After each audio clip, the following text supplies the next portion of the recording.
அன்பார்ந்த இறைமக்களே, கிறிஸ்துவின் மர்ம ஜபக்குழியின் வாயிலாக என்று உங்களை சந்திப்பதில் நான் பெரும் மகிழ்ச்சி அடைகிறேன். மக்களே, சந்தோஷமாக இருக்கீங்களா? நிறைவாக இருக்கீங்களா? மகிழ்ச்சியாக இருக்கீங்களா? மன அமைதியாக இருக்கீங்களா? மக்களே, ஒவ்வொரு நாளும் மகிழ்ச்சி மன அமைதி தான். ஏனென்றால் இறைவன் தந்த சொத்தல்லவா அது. இன்று அவர் நமக்கு என்ன இறைவார்த்தை தருகிறார் பார்ப்போமா?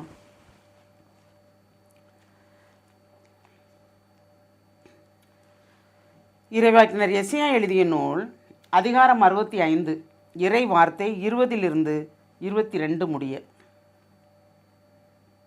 இனி அங்கே சில நாட்களுக்குள் இறக்கும் பச்சிலங்குழந்தையே இராது. தம் வாழ்நாளை நிறைவு செய்யாத முதியோர் இரார். ஏனெனில் 100 ஆண்டு வாழ்ந்து இறப்போனும் இளைஞனாக கருதப்படுவான். பாவியோ 100 ஆண்டுகள் வாழ்ந்தும் சாபத்திற்கு உட்பட்டிருப்பான்.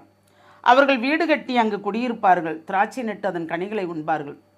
வேறொருவர் குடியிருக்க அவர்கள் கட்டுவதில்லை, மற்றொருவர் உண்ண அவர்கள் நடுவதில்லை.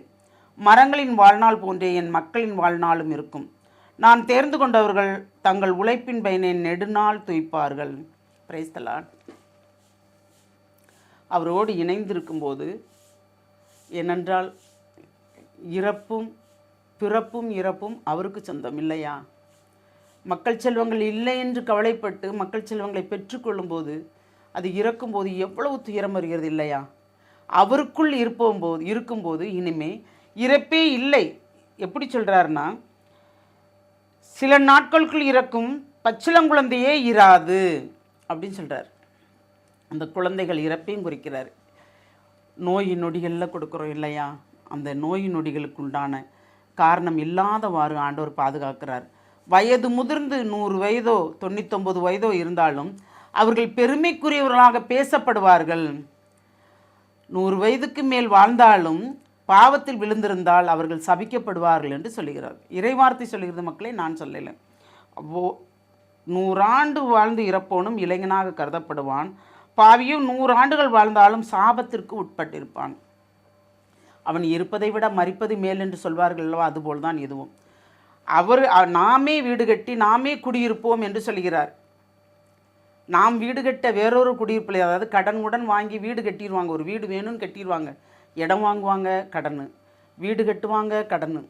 அந்த கடன் கெட்ட வழி இல்லாதவாறு அதை கடன் கொடுத்தவர்களே பிடுங்கிக் கொள்வார்கள். அதனால தான் இப்போ இந்த வார்த்தை எப்படி வருதென்றால், வேறொருவர் குடியிருக்க அவர்கள் கட்டுவதில்லை, மற்றொருவர் உண்ண அவர்கள் நடுவதில்லை.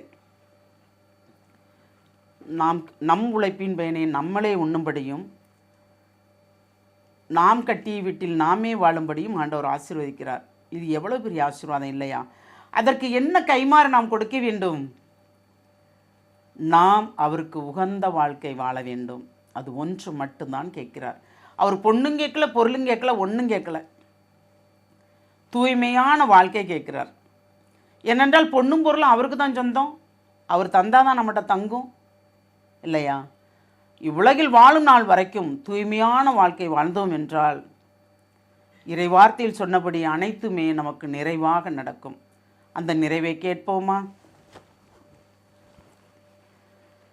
தாயும் தந்தையுமான இறைவா, நீர் தேர்ந்து கொண்ட மக்கள் ஆமாண்டவரே, ஒவ்வொரு நாளும் உம்மை சார்ந்து இருக்கும்போது நீர் கொடுத்த வார்த்தைகள் அனைத்தையும் அவர்களுக்கு நிறைவு செய்வீர் என்று நாங்கள் விசுவசிக்கிறோம்ப்பா.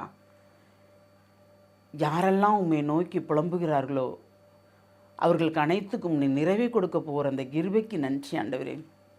மலை போல் கடன் சுமை உள்ளவர்களுக்கு பனி போல் அதை விலக்கி கொடுப்பதும் உம்மால் தான் ஆண்டவரே. பணம் இருந்தும் கடனாளியாக இருப்பவர்களும் உம்மால் தான் ஆண்டவரே. திட்டமிடாமல் எந்த காரியங்கள் செய்தாலும் அது வீண் என்று சொல்பவர் நீர் ஆமாண்டவரே. அனைத்தையுமே திட்டமிட்டு நீர் நிறைவான காரியங்களை நடத்தி கொடுக்குற அந்த கிருபைக்கு நன்றி ஆண்டவரே. எல்லாம் வல்லவரே, உம்முடைய கிருபையும் உம்முடைய ஆசீர்வாதமும் எங்களோடு தங்கி இருக்கும்போது எங்களுக்கு எந்த குறையும் இல்லை என்று நாங்கள் விசுவசிக்கிறோம், நம்புகிறோம். அந்த நம்பிக்கையில் எங்களை முழுமையாக உம்முடைய இரக்கத்துக்கு ஒப்புக் கொடுக்கிறோம். ஜெபம் கேட்கும் நல்ல பிதாவே. ஆமேன், ஆமேன், ஆமேன்.